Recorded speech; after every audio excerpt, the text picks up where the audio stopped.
रामायण की कथा। बालकांड। राम का जन्म। मंत्री गणों तथा सेवकों ने महाराज की आज्ञानुसार श्याम कर्ण घोड़ा चतुरंगिनी सेना के साथ छुड़वा दिया।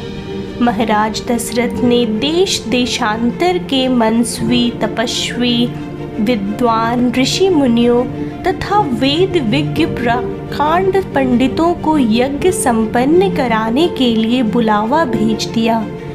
निश्चित समय आने पर समस्त अभ्यागतों के साथ महाराज दशरथ अपने गुरु वशिष्ठ जी तथा अपने परम मित्र अंग देश के अधिपति लोभपाद के जामाता रिंग ऋषि को लेकर यज्ञ मंडप में पधारे।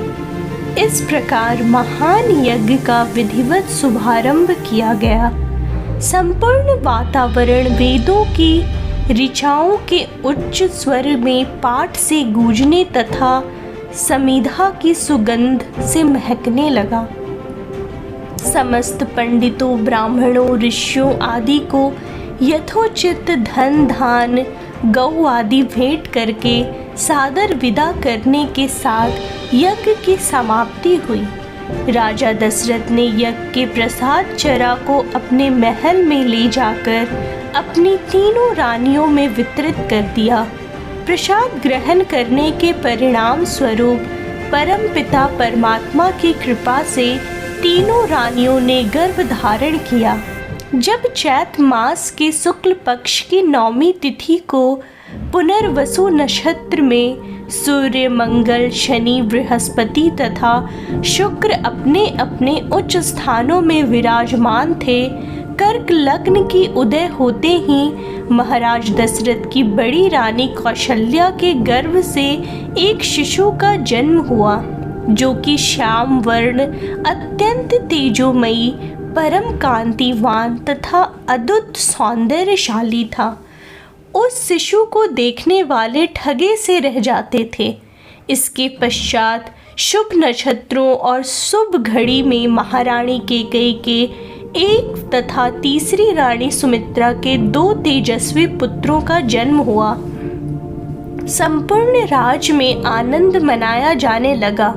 महाराज के चारों पुत्रों के जन्म के उल्लास में गंधर्व गान करने लगे और अप्सराएं नृत्य करने लगी।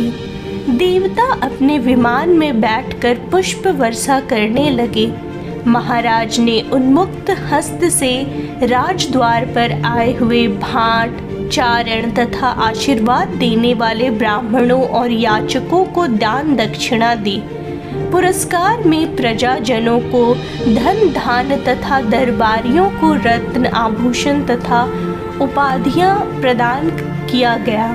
चारों पुत्रों का नामकरण संस्कार महर्षि वशिष्ठ के द्वारा कराया गया तथा उनके नाम रामचंद्र, भरत, लक्ष्मण और शत्रुघ्न रखे गए।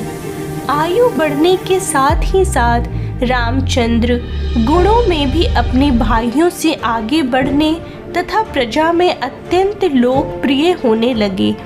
उनमें अत्यंत विलक्षण प्रतिभा थी, जिसके परिणाम स्वरूप अल्पकाल में ही वे समस्त विषयों में पारंगत हो गए।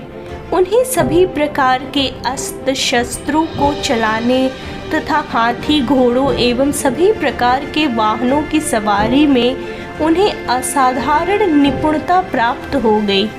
वो निरंतर माता पिता और गुरुजनों की सेवा में लगे रहते थे। उनका अनुसरण शेष 3 भाइयां भी करते थे। गुरुजनों के प्रति जितनी श्रद्धा भक्ति इन चारों भाइयों में थी, उतनी ही उनमें परस्पर प्रेम और सौहार्द भी था। महाराज दशरथ का हृदय अपने चारों पुत्रों को देखकर गर्व और आनंद से भर उठता था। जय श्री राम।